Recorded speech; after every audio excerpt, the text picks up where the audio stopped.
Hi, I'm Mary Greendale, and this is the next edition of Just Thinking. Today, I'm going to be talking about the town meeting warrant. Town meeting is scheduled for May 10th, in case you haven't been keeping up.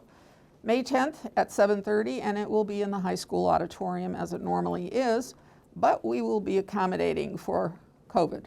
And so there will be, some considerations made for space and that kind of thing, but we're not going to worry about those today.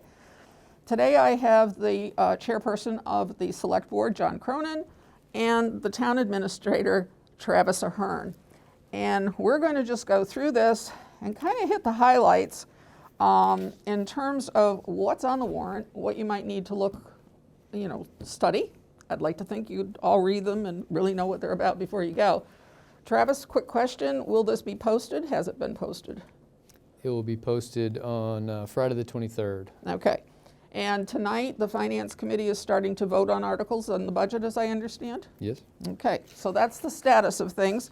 Let's just go through it. John, you want to start me off? We're doing we've got these first few that are just sort of the throwaways as far as I'm concerned. Right. So thank you, Mary, and thanks for the opportunity to inform the citizens of the town meeting warrant content.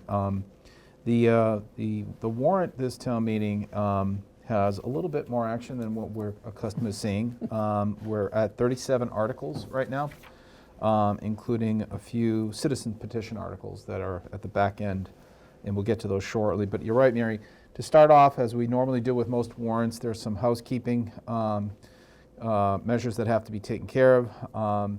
We will likely use the mechanism that we first introduced, I think, last December, which is called a consent agenda mechanism, to bundle articles that have minimal, if any, public debate, but need to be passed at a public forum. It doesn't eliminate the possibility of public debate. It simply seeks to be more efficient with time. The select board's looked at this, and I think, we have about 5 or 6 articles that possibly might be in the consent agenda area, something like that, which should help expedite the proceedings. But certainly of the first couple, as you mentioned, hearing the report of the select board and the report of the finance committee, those will be accompanied by presentations by each board, probably 15 minutes each, give or take, before we get into the articles, including the authorization for the treasurer to sell foreclosed tax properties and so forth. Yep. Those are pretty much normal before we get into Article 4, as we start to move into serious business of the town. Article 4, relatively new tool within our town government. We started this, I think last year, Travis, was the first year prior to you arriving, to separate out the salaries and stipends of elected boards and elected officials so folks can see exactly what they're being paid. So that's called out for in Article 4. Okay, I'm going to have you hold up right there. And I'm just going to say, will the Finance Committee be making recommendations on Article 4? I would assume that they would, as they have in the past. As is noted in the select board comments, the stipend committee that was created following the July 2020 annual town meeting did issue a report for recommendations, which will be available to anybody interested in what they came up with. And they have not been disbanded, so that they would be accessible to town meeting if needed. Okay. They're not making a formal presentation, or unless they need to, or somebody calls them up to do anything? Right. All right. So now we're going to pay unpaid bills. We're going to do our fiscal year transfers, none of which is unusual or exciting. Right. Funny thing, I just noticed today about all of the salaries that are in here for the firefighters and so forth. I didn't ever pay any attention to that. When did we start doing that? Recently, you're right. I was going to say probably within the last couple of years. I think it might have occurred around the time we were calling out the elected officials' salaries, if I recall correctly. And I can just hit on a couple highlights here if you'd like. So a couple things. One, the M schedule, so to speak, is the management schedule. And the one highlight there is a discussion that we've had through the select board and finance committee process of the budget. Adding an assistant town administrator, HR director to the M schedule is included in this article. It is not increasing the headcount of the town. It is redefining a position that currently exists in the town administrator's office, but we think that the organizational structure allowing for The assistant town administrator position to be joined with HR is something that you see in towns this size, and is the right organizational structure for us moving forward. It is related to a decision that was made in December that was passed at town meeting, which was to also restructure a position in the treasurer collector's office, the HR benefit specialist position. With this, we'd really now be creating within Holliston a defined HR function, which I think the town has needed for a while. We've been well served by Mary Bosquet, who's done a lot of the HR in town hall, and this would be as much succession planning as anything. Additionally, one of the other items on the M schedule is changing the name of the highway superintendent to the deputy DPW director. I think it more aligns with what we tried to do in terms of combining all public works together in town. And the final thing that I think you alluded to is that on the schedule of firefighter rates is actually a change this year from previous, in which shift differential is added, and that was a conversation that came up through the select board process of reviewing fire and ambulance budgets, and was a recommendation of the fire chief to add shift differential that did not previously exist, to try to respond to some of the resident issues that were brought up during the budget process. Okay, let's just touch on that because I think that's going to be pretty vague for most people, but the issues being the timely response of the ambulance, specifically, not the fire trucks, but the ambulance, and the difficulty in trying to get people on weekends to be able to make themselves available for short money, that is to say how much they earn.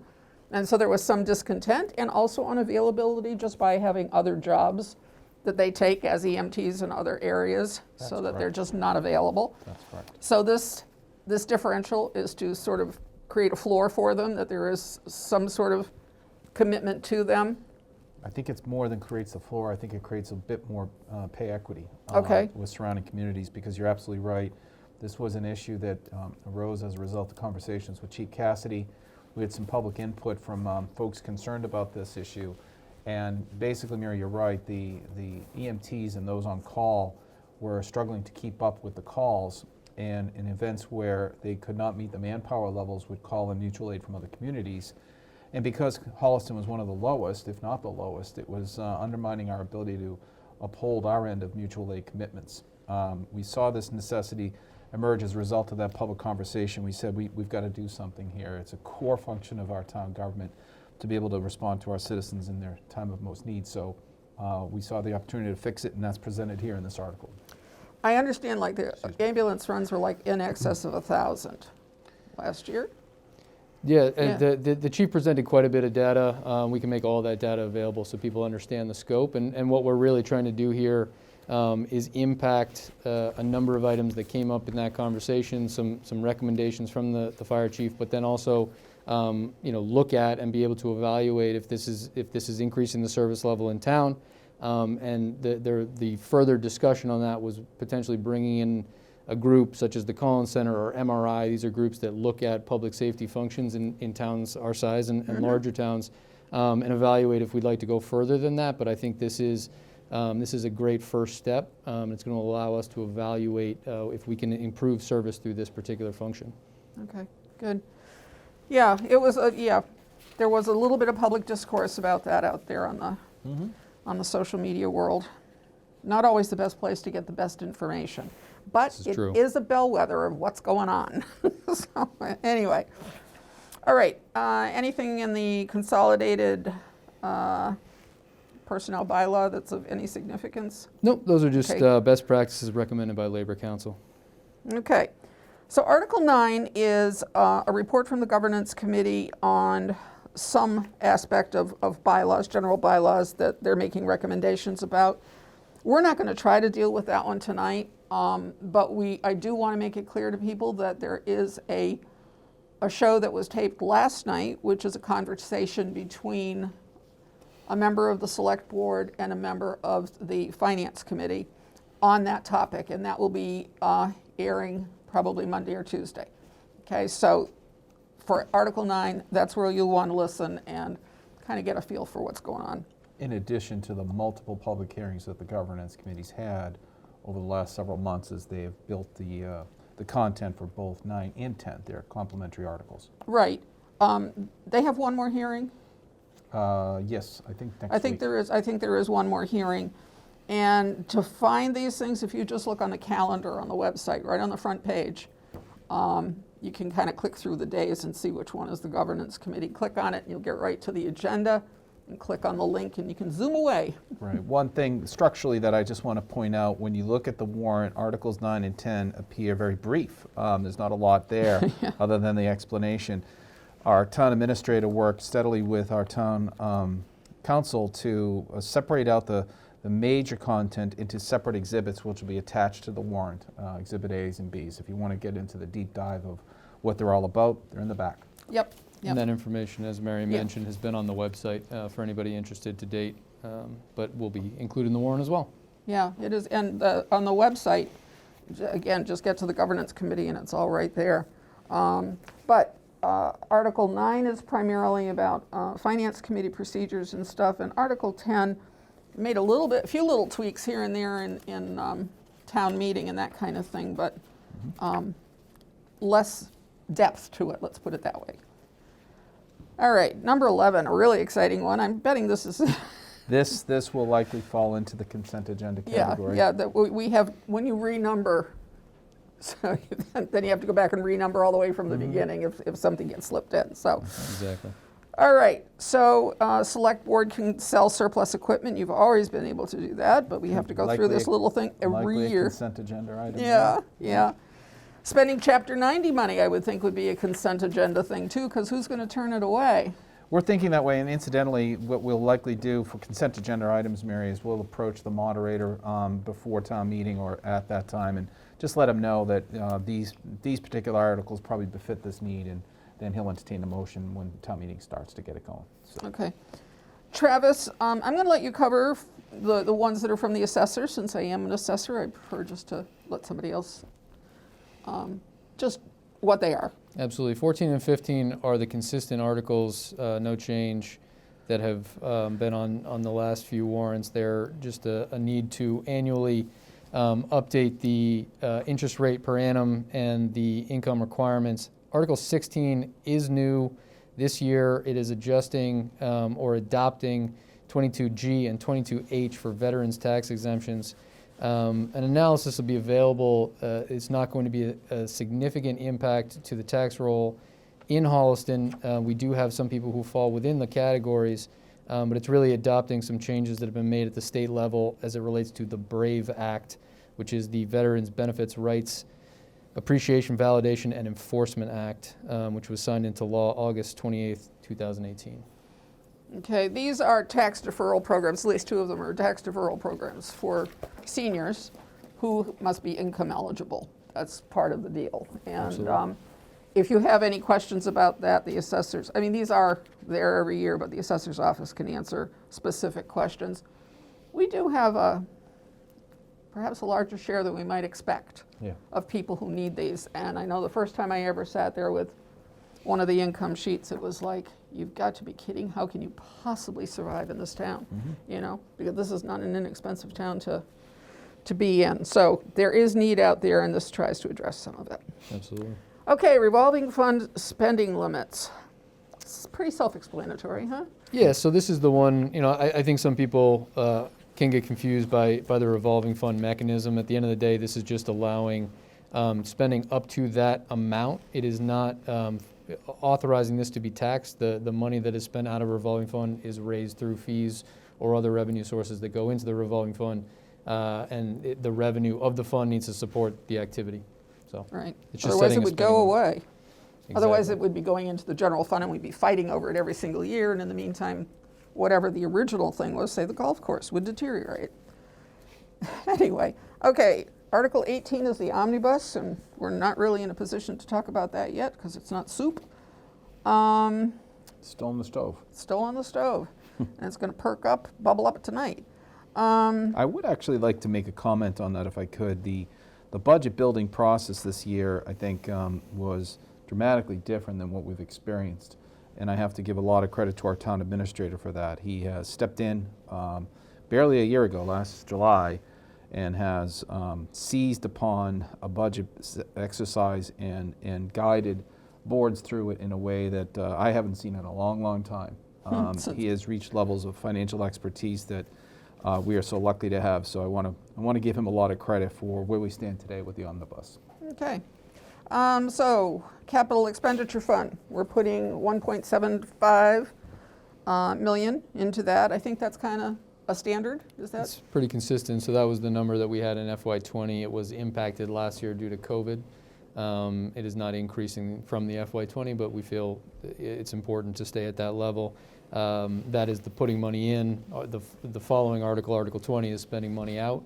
And if people frequent both town meetings, May and October, you'll know that there's a significant amount of capital expenditures that are normally approved in the October timeframe. Although, I think through the governance committee, looking at previous town meetings, Paul LeBeau and I had come up with sort of similar exercises of it's become more common for a pretty even split of capital expenditures in May and October. But the town sort of utilizes both to meet its capital needs. Article 19 is very important to make sure that that fund stays in good shape to allow us to continue to do the capital work we need to do. And Article 20 gets into the list of things that are most time sensitive to expend in May. So I can get into that if you'd like. Yeah, what we got coming this year? There's quite a few things actually at the police station. In the aggregate, they're relatively small, but a number of them have to do with keeping up with accreditation, the building battery backup system, make sure that if power goes down that the communications equipment stays up. That was discussed the other night. Replacement of the telephone system to make sure communications are moving. The voice recorder system additionally. Again, all of these are relatively in the same frame of reference. Then the electronic key door system is necessary for keeping accreditation. Previously, up until this point where we are, the town of Holliston had voluntarily gone through an accreditation program with its police department. With changes being made at the state level, accreditation is going to be required for all cities and towns. So we feel like we're in good shape with that, but a lot of these things are necessary for that. 3 items after that come from our new facilities manager who has used Dude Solutions, which is a software platform used to track all of our facilities needs. He's put together information that's going to be very important for our 5-year capital improvement plan. As mentioned in the comments here, we've begun to pivot this year from what was a 5-year needs assessment done for the town by the Collins Center a few years ago into a true 5-year capital improvement program that you would see through in the format of the ICMA as sort of a best practice for towns our size. I'm going to ask you to tell me ICMA. It International. is the International County and Management Association, City and County Management Association. And the only reason I'll say that it's international, quote unquote, is because of Canada being involved. It's not, it's not global. Might as well be the North American. Exactly, North American. So we have a few here from the facilities manager. He has been exceptionally helpful in developing that 5-year CIP. Following that is 2 items from the DPW. One is to get them on the same radio frequency as our public safety. The UHF frequency has opened up, so they have teamed with the fire chief to make sure that we can get all on the same page, which we think is excellent. And the second one is actually a little bit of a switch that happened recently. Previously, we had looked at the priority within their fleet schedule was going to be to replace the street sweeper. What was pitched to the select board for approval was the ability to look as we go through the spring here and into the summer of using a contracted out service for street sweeping. If we like that model, potentially removing the street sweeper from our capital needs, and if we don't, then we will probably end up back with it on the October list. And then the last 2 are from the school as it relates to boilers and networking infrastructure, and these are ones that have been on their plan as well. Yeah, I'd like to add. Boilers. Yeah, I'd like to add something to this process. The town has a capital plan. Several years ago, we brought in a consultant to help build a tool for elected boards to communicate their wants and needs and to have a 5-year view of what their capital picture looks like. Working with Travis since last summer, that work, if you will, or the body of that tool has really gained new energy. A capital committee has been formed. They meet monthly? Is it monthly or more frequently? A little bit more frequently as we lead up to town to meeting. assess the capital plan, the wants and needs coming in, much of what you've just seen Travis iterate is coming off the plan. So the town has an idea of what is coming, how much it's going to cost, and where it's placed as a priority within the plan. It's a very effective tool for long-term planning. We've always thought that it was something that we needed as a town to prioritize these things rather than, getting requests at the last minute and try to assess how they fit into our overall plan. So I want to compliment Travis again for using that tool and being able to help the town understand where things are placed, because the minute we took out the street sweeper, we knew what had to fall in place. It was, It's very effective and very efficient. Yeah, well, without a plan, it's like, picking which one's your favorite, Yeah, it really, is. It does streamline things a lot because Yeah. capital can get away from you quickly. All right, so the Community Preservation Committee, this is the money that we voluntarily have donated, contributed out of our taxes to be set aside for specifically the programs and projects that they engage in, and that would be housing, open space, historic preservation, and then sometimes it's also parks and rec and that kind of stuff fall under open space. So anyway, they do not have they indicated what They do. they're actually? They have 3 items. Okay. Their normal administrative functions of $5,000, a dock system for Stoddard Park, which is a Parks and Rec request of $5,800. Sounds like a much better system than it will be replacing, but I'll let Frank Chamberlain get into that on the town meeting floor. And then finally, improvements to the community farm, which was a request from the Community Farm Advisory Committee. And then one last item, which is just to extend the sunset of a previously approved article for youth baseball fields, and that is also a Parks and Rec request. That's not new money. That would be reappropriating something that had sunset. The balance of the overall CPC fund, as you can see here, is broken into categories, but the total balance going into this town meeting is $700,000. A question for you on the community farm. What are we doing? The community farm made a presentation to the select board on a number of things that they'd like to do over time. I do not have the specific information related to this request. As indicated, the CPC always makes their presentation at town meeting. And I followed along, and they've provided us what they need in the warrant. At the end of the day, I think there's quite a few things that they want to do with that property over time, and some of the things are making sure that the building can be used and is functioning properly. And I know that they've gone back and forth with the CPC on what's appropriate sort of use of CPC on that property, and so I can't get into specifically Right. what this is.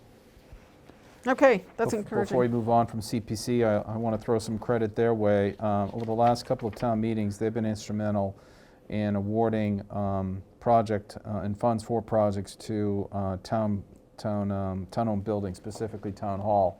Over the last year and a half or so, during COVID, employees in this building have had to endure quite a lot of work. You're staring out at a couple of windows that were replaced, improved upon for COVID reasons. The CPC paid for also some work in the upper town hall. I don't know if you've had a chance to Just look the up. stairs. I haven't gone up. It's quite impressive if folks have been accustomed to seeing the old floor up there. It was replaced with CPC money. The project is coming to an end soon, much to the delight of a lot of people. But Oh, it's noisy I think in what they here. encountered was something they didn't expect, but we could have told them. The floor up there needed substantial reinforcement. That's right. I have to think. Yeah, and I'm telling you right now, when people see it, they're going to be amazed. It is a big moment where you go, oh, wow. It's Yeah. a wow moment. CPC made it possible. They're making some improvements also on some windows to make them safe. Overall, can't say enough about the use of this fund and the way it's helping to preserve a big part of our history with this building. Well, you know how I feel about this building, so. Okay, so this is money set aside into the stabilization fund, and I'm assuming you can't really tell that until you get to the last day that you total everything up. This will be most likely indefinitely postponed until October, has been generally how the town has handled it, and then to get our bearings on where free cash and those types of things will come in by the time we move towards October. Okay. Pension liability, this is Middlesex County. We're picking up now this is a new step. Yes, it is. So this is something that had been addressed prior to my coming in by Mary Bosquet. It was something that arose from having discussions with bond rating agencies like S&P. As you look at a town, any town our size, there's 3 main liabilities you look at, which is debt, other post-employment benefits, that's the benefits we provide to retirees, and then the pension, which is obviously a benefit to retirees as well. those three liabilities are generally what we get benchmark on. We're in a county retirement system called Middlesex County Retirement System. The teachers are in Mass Teachers Retirement System. And so one of the things that is both of those systems are under 55% funded. All systems within Massachusetts need to be fully funded by 2040 legally. They each have schedules roughly around 2037. So we're getting down to the last 10 to 15 years of when these things need to be funded. So this is a recommendation that came to us. Mary did a lot of work on this, discussing it with PERAC, who oversees all retirement systems, with PRIT, which is a fund that currently houses our OPEB money invested for us and has had excellent returns, to make sure that we can set this aside, not just simply put more money into Middlesex, but be protecting the town's future interests, while also investing it for the future. So it's a fund that has been well researched. I think it's a great thing. It's going to look great for S&P, but also is going to be a great tool to protect the town in future budget cycles. Yeah, it's definitely one of those things that have been overlooked for some time. And when our bond rating agencies came back with a response last year, they really underlined this is something we need to pay attention to. So hats off to Mary. Is this also part of the Modernization Act? Did any of this come as a result of that? No. Okay. No. The Modernization Act allowed us to invest in some additional whatever programs, and we don't need to go into that, but no, but so one of the things is that this stabilization fund will be specifically for the purpose of pension. That's some of the conversations we've had with the Finance Committee and others who are interested. This will be set up under Section 5D of Chapter 40 rather than 5B. The General Stabilization Fund is what was impacted by the Municipal Modernization Act that allow us to invest in a little bit more aggressive rather than just simply, money market returns. okay, so this wasn't part of that. Yeah, that was just my curiosity. The average person has probably just fallen asleep on me. Anyway, revolving fund for the purpose of supporting recycling initiatives in town. Why don't we bundle that and have Travis address both of these, because The you put a EOV lot, too? 24 and 25. Okay. You did a great job on these. Go ahead, Travis. You want to bring that? EV. bring that Sure. up? So this is establishing two separate revolving funds. The first, Article 24, supporting recycling initiatives in town. What that really entails is that the select board pursued solar at Marshall Street to turn an old dump into what is going to be revenue generating and also obviously good for the environment through generating power from solar. There's three revenue sources that come from that: a lease agreement, a pilot payment, which is payment in lieu of taxes. Both of those, which is the largest sum of revenue, is going to go into the general fund to support the overall town. It's about $400,000. There's a smaller revenue source that's going to be generated by the net metering, they call it, from the actual system, which we'll get a piece of. And that will fluctuate based on the output of the system. The idea here is to put that among some other small revenue sources into a revolving fund to support the initiatives, specifically thinking of, can we make the recycling center into a much better resource for the town, for the residents? Some of the complaints that we have is, can it be open more? Yeah. Can we have other services, those types of things? So we think that it can directly impact that. There's some other sustainability projects that we'd like to, sort of roll up with the sustainability coordinator, which we've had for less than 2 years in town. And actually the sustainability coordinator has begun to generate some revenue out of the recycling center from a new textile drop, which we've begun to bring in revenue from. So all of that could be put into this to sort of reinvest in the recycling center, and then also in sustainability initiatives. It would need to be allowed to sort of build up a little bit over time, but at some point, it will allow us a little bit more flexibility to address some of these things that we can't through the budget. Similarly, in Article 25, this is a similar theme, but I will say that this one is a little bit more, if you build it, they will come. What we're looking at is a number of grant opportunities for EV charging stations throughout town. The town had gone through this previously. We have 2 EV charging stations behind Town Hall. But at the time that was secured by our IT director, Chris Mayo, and others, that we were not allowed to accept credit card revenue. So if a resident wants to pull up and plug in, we cannot accept revenue or credit card charges from them. The newer grant opportunities will allow that, right? And so what this revenue fund sets us up to do is participate in those grant opportunities, be ready to have the credit card system set up, the revenue to go in, and then support the continuation of an EV charging station or multiple throughout town. And then we would be really looking at where we would want those to be, most likely as close to the rail trail as possible, in a couple municipal lots is our thinking. But without the fund being set up, it sort of stymies us in approaching those grant opportunities. Are you going to be, would we be putting onto the 2 EV sites up here the opportunity for the public to use them, or are those going to remain exclusive to the town hall? We will potentially have the ability to retrofit those to accept credit cards. Interesting question about, use of that at a time that's inconvenient for somebody that's, we won't digress. I tend to float at 30,000 feet, so anyway, okay, I think that all sounds great, and I would be thrilled if something improved up at the transfer station or whatever we call recycling Right. facility that we call it. We Yes. see this as a direct benefit Yeah, of that. that's a huge one as far as Yep. I'm concerned. Road acceptance, Summit Point Drive, we don't need to do that. Number 27 may get a little excitement, but it really doesn't need to. does This not. is the removal of temporary moratorium If on not for the word marijuana, it's a consent agenda item. Right. It's really cleaning up something. Right, and it's just the fact that it was listed as temporary. That's all it is. Yeah. We are not So- getting in the business of Yeah, we retail are not sales. going in the business of retail sales, and all of the folks who are going to start screaming at that one don't need to. All right, and then we've got a zoning change, and these are always just riveting. This one is basically making something that was not allowable, solar generation operations and stuff in a couple of districts, allowable by special permit.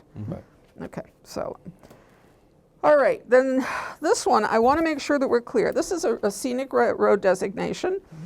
This is for South Street and Campersall Road.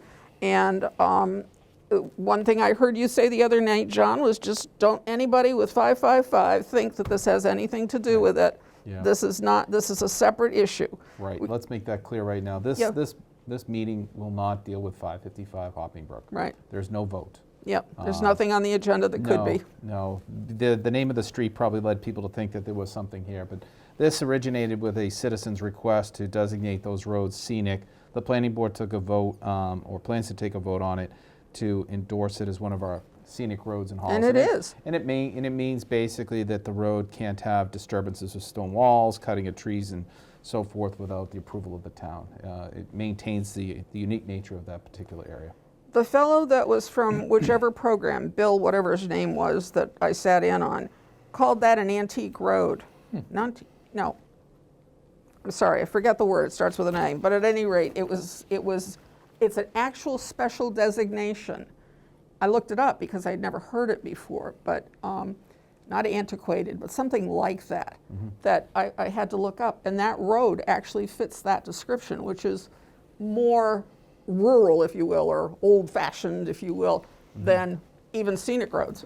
Right. I would point out that the select board is authorized, and I've submitted a heavy commercial vehicle exclusion application on South Street. Yay. If town meeting were to approve the scenic road designation, I'll send that in as support for the application. Yeah. So in that way, it is related to what we're hoping to stop as a cut-through of South Street for the variety of reasons we just discussed, that it should not be supporting the level of truck traffic that it has had to endure. I think if I could just add to that for a moment, when you hear from us May 10th on the evening of, I'll be making point that this select board has tackled an issue, Mary, that I think you know Oh, in the God, time I you've was been in just gonna Holliston, say. that has been generational struggles dealing with heavy commercial vehicle access on some of our roads.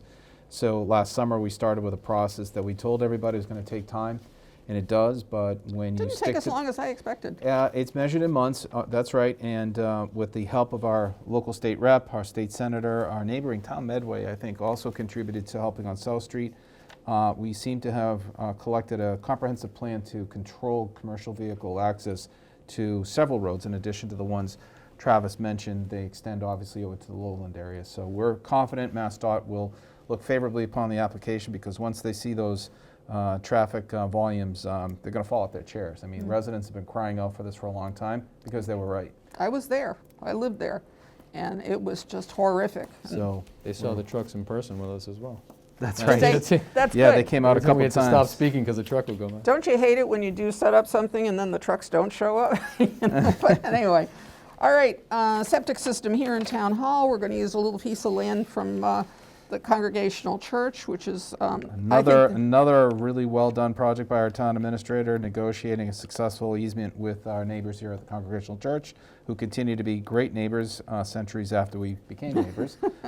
So we're going to try to resolve a problem that's been chronic here in Town Hall for over a year since we closed it. And hopefully when we emerge from the pandemic, and that will be a when, not an if, we will also look towards opening Town Hall to activities again. Yeah. Once this septic system is in place. We had a new floor, so all we good. lost a real net revenue stream up there, and boy, we have so few places to hold events. It was a big difference. And we've got the 300th anniversary coming up, so we have to have Upper Town Hall available. Right. Blair Square Engineering, $45,000.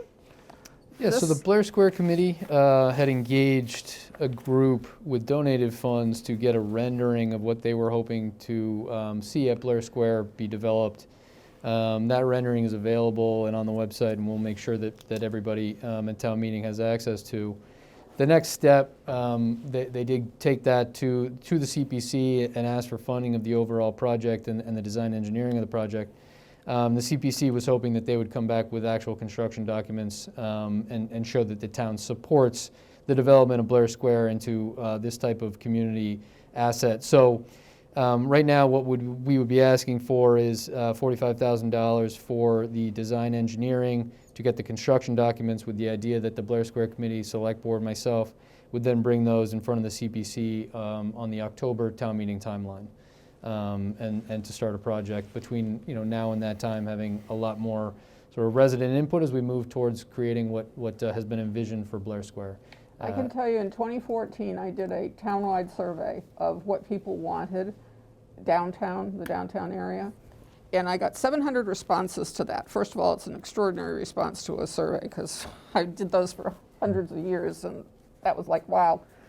There were hardly any that didn't come in with some comment about do something with that area, do something with what we call Blair Square now, but I guess we already had Blair Square at that point, but the point was that it was just a perfect place to do something. It certainly is. It's a natural gathering point, and this will complement the work that was achieved this past year behind Casey's, where we made some improvements through a grant. So now you'll have the piece across Central Street to kind of complement it and make it appear as though it's one large recreational. Well, you also did the change at Front Street, right, and I think that the change at Front Street also, builds into that. Right. So the Shared Streets and Spaces grant program that we received from Mass DOT was part of the process to change Front Street into a one-way. Actually, starting on Monday, the idea is to pull the parking that is currently sort of butting up against Blair Square towards the road. Now that there's more space with the one-way. Actually giving a little bit more green space to the Blair Square Committee to work with and through this design to work with, and really finalize and sort of make it a mirror look to what happened on the Casey's side, right? So it's for the symmetry of it and making it flow a little bit better, but also adding green space I think was a key component to that. So excellent. That was actually something we accomplished this year as well, which is great. This project, I'd be remiss if I didn't add, it was also complemented by my colleagues on the Select Board, both Ben and Tina, playing independently different roles. Ben on the committee, Tina on the Front Street piece have added a lot of time and energy to making sure that this entire plan has kind of a holistic view and a solution that'll come before us. So compliments to them too. Great stuff, great stuff. So exciting. Okay, demolition of 9 Green Street. We know it's contaminated. We know we can't just go in there, so we just got to pull it down. Correct. End of story. And then we can decide what we're going to do with this piece of land, right? Correct. Okay. Yes, I think the next step after this will be a number of public discussions about what we want to do with the property in the long run. The demo is absolutely necessary, no there's question. no choice. There never has been any choice, and the owner of the property knew that. He did. So anyway, 33, my favorite words, feasibility study. I know that some people don't like feasibility studies, but I do because I came from a department that did this kind of thing, and it was just wonderful. But I'll tackle this one, Mary. I just ask you a question though before we start? Have you? Well, of course you have. I was going to say, have you looked at the pictures that were posted? James, remember I was interested. I wanted to go take a picture of inside one of the DPW Pictures buildings. are on our website. Yeah, and they're posted on the website because I wanted to get a sense of, is this just deferred maintenance? Is it just, we've outgrown it? Is it Disorganization, misuse of space? Is it design? Is it what? It's all of it. It's just totally, totally all of it. So go ahead. So the feasibility study will examine a new DPW facility here in Holliston. Currently, folks may not know, but we have two different locations. On Central Street is the old water department location. Down Arch Street in Mudville is where the DPW barn is. Both locations are improvised buildings, if you will, over the years, generations. I did some research a couple of years ago when we first floated this feasibility study. A lot of it emerged in the 50s and 60s as solutions to public works and public water supply issues. Not much has changed, Mary. Recently, we took a tour of there. There are holes in the ceiling on the roof of the water department area where they keep all their equipment. I just can't say, it's just really beyond belief how we have these facilities where we put tens of thousands of dollars worth of equipment and our trusted employees to work. It's time to look at it. So this study will evaluate not just the facilities themselves and recommend something, but also look at where we might be able to house a new consolidated facility as well. Location. Mm-hmm. Yeah, both of these are in residential neighborhoods. Right. Yep. The foundry or the water thingy is right between houses, and the one down at the lake, although it's it's a great place to have a house actually. Yeah, that's a tough location too, and close to the conservation wetlands. But overall, we're excited that the possibility that the town may look at this favorably will give us the chance to finally tackle a singular building, as Travis alluded to earlier. Several years ago, prior boards consolidated public works, that is water and public works, into the department. They've never administratively and functionally joined each other. They still operate as silos. This will also give us the benefit of having a singular use facility, hopefully with modern use capabilities to clean and maintain equipment in a way we can't right now. There's not room to turn around. That's my take anyway. It's pretty tough. You're right, Mary. I'm glad you brought up the pictures. We encourage people to go online. Say 1,000. It's the 1,000 words thing. But on the other hand, I'm going to push back a little bit, and I'm also going to say, boy, so I sit here as a taxpayer. Actually, I'm not anymore. I should apologize for that. When you think about buildings that you want to have or projects you want to get into, DPW doesn't pop up to the top of the list very often. It might be one of the reasons we're looking at dilapidated facilities. Probably. I'm sure it's been, obviously it's been neglected for generations, okay? And we know that we have other things coming down the pike. So is there a plan B? If this didn't ultimately get built, I look at those buildings and I wonder at least certainly the one at the Foundry on Central Street. What could we do? I'm afraid the plan B is not to renovate the existing structures. I believe our facility manager looked at those options and those costs. I would never support it. It's called putting good money after bad. Yeah. So we would have to seriously look at some other solution that is currently not within our focus. The consolidation of both operations is critical. So I recall years ago talking to Paul LeBeau about a property on Washington Street. I won't mention it because it's currently occupied by another form of government. But when you think about the opportunities in Holliston, there's so few, Mary, so few areas and buildings that can support heavy equipment, virtually a 24/7 operation when needed, that doesn't otherwise disturb the quiet enjoyment of our residents. So it's going to be a struggle to find a plan B if this doesn't go through, but I can tell folks if they need some convincing, go on the website, read the report, look at the pictures. pictures, read the report, and if you just drive down to Arch Street. If you can imagine in the morning when it's snowy and those trucks are going in and out and all their bright lights and everything else like that, that's a neighborhood. Earlier in this warrant, we're going to ask people to support almost $100,000 in new equipment. It's got to be held in a place that can maintain and hold it safely and securely. Yeah, and I also would say, from the taxpayer perspective, and certainly looking at the capital needs of the town out 5 and 10 years, in terms of facilities that most likely are going to require more than just maintenance, which is a sizable part of our 5-year capital plan, is maintaining the buildings that we own. But I think the DPW building, which would require debt and hopefully could be done within the tax levy, and then the high school SOI are the ones. And the high school SOI, I think everybody is sort of understanding is most likely going to require a debt exclusion when that time Right. comes. But those are really the two facilities at this moment that require more than maintenance over the next 10 years, I would say. Yeah. All right, and then, okay, just signs and equipment. We've got a particular couple of locations down around the schools that need a little bit better signage. And is there anybody that just wants, is there anything there that you need to add, or? I'd like to throw out a compliment to my colleague Tina Hine. She's really taken on the Traffic Advisory Committee, made it into something that residents can actually use as a tool to find out, how do I make my roads, my area more safe? This Traffic Advisory Committee includes our public safety leaders. They assess the needs, the wants, and the asks. This will provide funding from an existing resource to give signage to locations where it's needed across our town to keep people safe, especially in school zones as children walk to and from school. But this is something that for short money provides a demonstrable improvement in the quality of life. So. Yeah, and again, going back to especially for the people who live in the area and might get a little bit, feel a little bit nervous around some of the situations that arise down there. All right, so now comes for the unveiling about the citizens petition. This is why we're here, right? Yeah. All right, I'm whipping off my mask, and it is I. Okay, so anybody who knows me knows I've complained for at least 50 years that the town really does a terrible job of bringing together, of having plans.